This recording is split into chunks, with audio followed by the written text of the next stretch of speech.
La problématique de la formation des jeunes, en général de manière particulière des élites aujourd'hui, et d'avenir s'impose désormais en première ligne des préoccupations des acteurs en charge des politiques publiques. Tous les pays du monde, quel que soit leur niveau de développement, s'attellent à la mise en œuvre de politiques de formation répondant aux évolutions économiques, scientifiques, technologiques, environnementales de notre époque, marquée par la mondialisation des économies et la globalisation des marchés. En son temps, Philippe Bloch disait « Investir dans la formation, c'est conjuguer au présent, mais aussi au futur, le souci des hommes et le souci du résultat. » Le président de l'université américaine célèbre disait « Si vous pensez que l'éducation coûte cher, essayez donc l'ignorance. » Ces propos sont du président de l'université d'Harvard. Alors, quelle peut être la vision du président Sassou Nguesso pour la formation de l'élite? Le président Sassou Nguesso a toujours eu une préoccupation en matière de formation d'élite. On retrouve ces préoccupations dans ces trois ouvrages qui constituent ces projets de société qui deviendront à terme des modèles de développement pour le Congo. Il y a eu, en son temps, la Nouvelle Espérance, c'est-à-dire son projet de société qui allait de 2002 à 2009, qui s'inscrivait dans un contexte assez particulier de sortie de crise politique aiguë, et le président Sassou Nguesso avait déjà placé la formation du capital humain au cœur de son projet de société, la Nouvelle Espérance. Son second projet de société, qui portait sur la période de 2009-2016, constituait là aussi le prolongement de la Nouvelle Espérance, toujours en matière de formation des jeunes. Alors, sous l'empire du chemin d'avenir, notre pays a amorcé la réhabilitation et la modernisation du système éducatif. Pour marquer son engagement dans la formation de l'élite d'aujourd'hui et de demain, les années 2013 et 2014 ont été déclarées par le président de la République et consacrées par le Parlement comme étant des années de l'éducation. Ainsi, des investissements importants ont été réalisés, non seulement pour réhabiliter le système éducatif, améliorer la carte scolaire, mais revisiter le paradigme de formation. Et la révisitation de ce paradigme de formation est particulièrement inscrite dans son nouveau projet de société, donc l'actuel, la marche vers le développement, période 2016-2011, où il déclare dans son paragraphe 4, pour consolider et pérenniser la croissance, nous nous devons de veiller à la disponibilité du capital humain, d'où l'effort permanent de formation des ressources humaines de qualité, aptes à la production compétitive des biens et services de tout genre.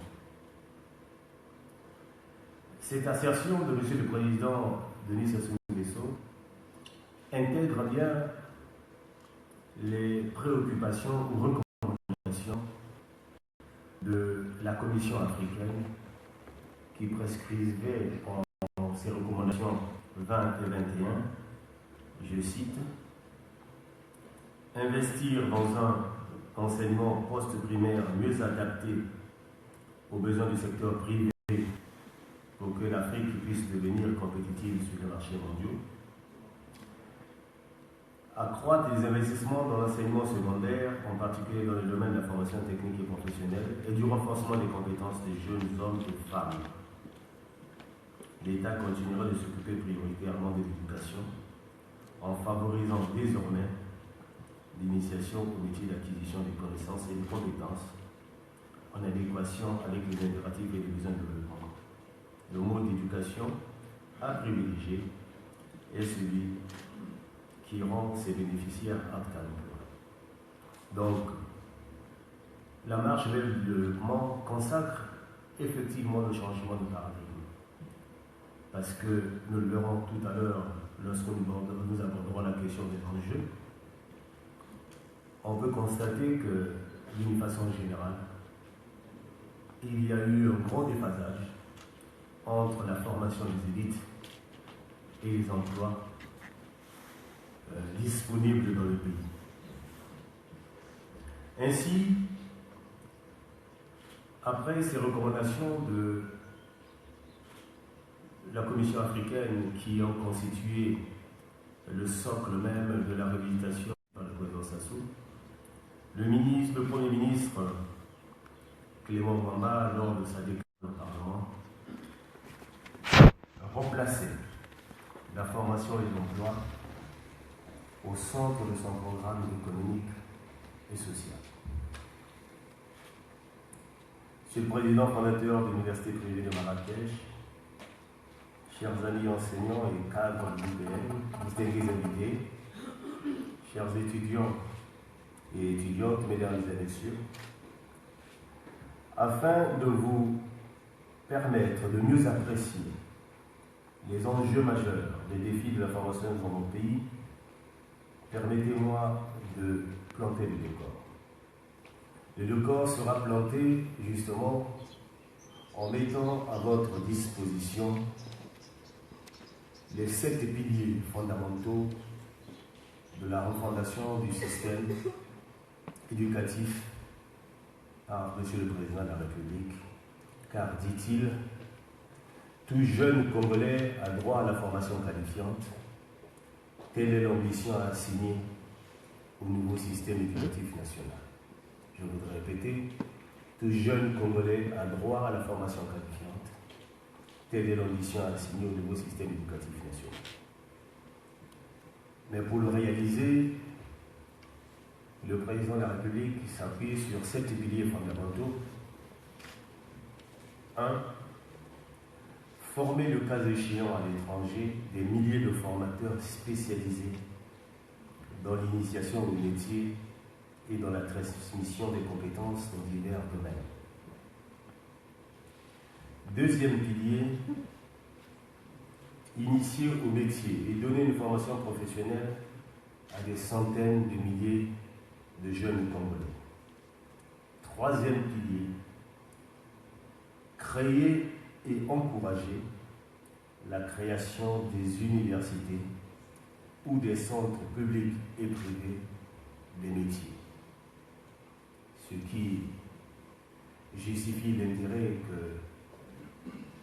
que l'élite congolaise porte aujourd'hui à l'université privée de Marrakech, qui entre bien dans ce troisième pilier du système éducatif congolais revisité.